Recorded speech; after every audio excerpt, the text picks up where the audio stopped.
Major stock indices dropped sharply this week, as rattled investors struggled to get a handle on President Donald Trump's sweeping and shifting tariff policies.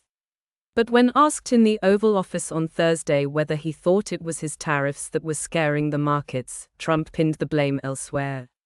"Well, a lot of them are globalist countries and companies that won't be doing as well," Trump replied, "because we're taking back things that have been taken from us many years ago."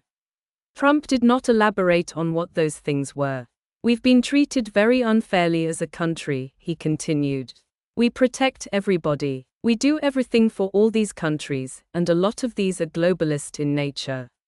It was not clear what was globalist in nature, but NBC reported Thursday that the Trump administration is considering an overhaul of how it interacts with NATO allies.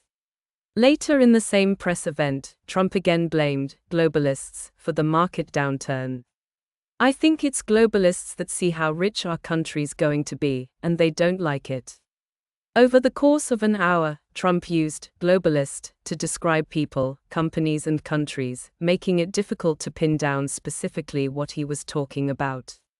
But during his first term, Trump repeatedly denounced a set of ideas he called globalism and labeled some of his political opponents globalists as he pushed his nationalist, isolationist worldview. The word has drawn condemnation from critics who say it is linked to anti-Semitic conspiracy theories about Jewish people.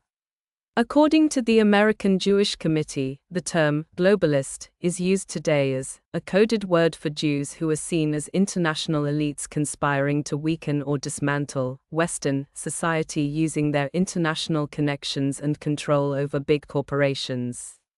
It was unusual for Trump to use the term globalist as a catch-all for what he claimed was driving day-to-day movements of the stock market. The White House did not immediately reply when asked for additional context about Trump's invocation of the term. The Oval Office remarks came as Trump, just 2 days after imposing 25% tariffs on Canada and Mexico, issued temporary exemptions for many goods coming into the U.S. from the two neighboring countries.